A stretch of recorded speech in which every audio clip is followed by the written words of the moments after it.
Hi friends, spicy വേൾഡിന്റെ പുതിയൊരു വീഡിയോയിലേക്ക് എല്ലാവർക്കും സ്വാഗതം. ഞാനിന്നിവിടെ ഡയറ്റ് ചെയ്യുന്നവർക്കും അല്ലാതെ ഉള്ളവർക്കും എല്ലാവർക്കും കഴിക്കാൻ പറ്റുന്ന ഒരു ഹെൽത്തി ഓട്സ് പുട്ടിന്റെ റെസിപ്പിയാണ് ചെയ്യാൻ പോകുന്നത്. അതിനായിട്ട് ഞാനിവിടെ 250 ml 2 കപ്പ് ഓട്സ് എടുത്ത് വെച്ചിട്ടുണ്ട്. ഇത് നമുക്ക് ആദ്യം മിക്സിയുടെ ജാറിലിട്ട് ചെറുതായിട്ടൊന്ന് ക്രഷ് ചെയ്തെടുക്കാം. ഓട്സ് ഞാനൊന്ന് പൊടിച്ചു വെച്ചിട്ടുണ്ട്. ഇനി നമുക്ക് സാധാരണ പുട്ടിൽ നനയ്ക്കുന്നത് പോലെ ഉപ്പിട്ട് വെള്ളം ഒഴിച്ച് നമുക്കൊന്ന് നനച്ചെടുക്കാം. കുറേശ്ശെ വെള്ളം ഒഴിച്ച് നമുക്കൊന്ന് നനച്ചെടുക്കാം. ഇത് കട്ട കെട്ടും, അത് കുഴപ്പമില്ല, കുറച്ച് കഴിയുമ്പോൾ അത് ശരിയായി വന്നോളും. ഓട്സ് ഇവിടെ നനച്ചു വെച്ചിട്ടുണ്ട്. ഇനി നമുക്കൊരു 10 മിനിറ്റ് ഇതൊന്ന് റെസ്റ്റ് ചെയ്യും. ഇവിടെ നനച്ചു വെച്ചിട്ട് 10 മിനിറ്റ് ആയിട്ടുണ്ട്. ഇത് നമുക്ക് കുറേശ്ശെ മിക്സിയുടെ ജാറിലേക്ക് ഇടാം. അതിൻ്റെ കൂടെ തന്നെ 1 സ്പൂണ് നനയ്ക്കാത്ത ഓട്സ് കൂടെ നമുക്കൊന്ന് ഇട്ട് കൊടുക്കാം.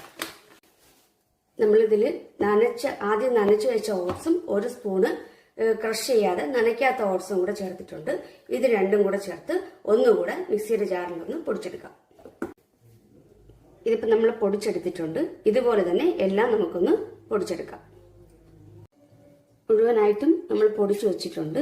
ഇനി നമുക്കിത് സാധാരണ പുട്ട വയ്ക്കുന്നത് പോലെ പുട്ടുകുറ്റിയിലേക്കിട്ട് ഒന്ന് അവിച്ചെടുക്കാം.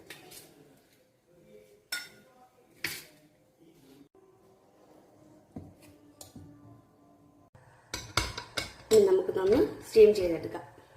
ഹെൽത്തി ആയിട്ടുള്ള ഓട്സ് പുട്ടൂടെ റെഡി ആയിട്ടുണ്ട്. നമുക്കിതൊരു സർവിംഗ് ഡിഷിലേക്ക് മാറ്റാം. ഈ റെസിപ്പി ഇഷ്ടമായാൽ എല്ലാവരും ഒന്ന് ട്രൈ ചെയ്ത് നോക്കണം. അതുപോലെ നിങ്ങളുടെ കൂട്ടുകാർക്കൊന്ന് ഷെയർ ചെയ്യണം. ലൈക്ക് ചെയ്യാനും സബ്സ്ക്രൈബ് ചെയ്യാനും മറക്കരുത്.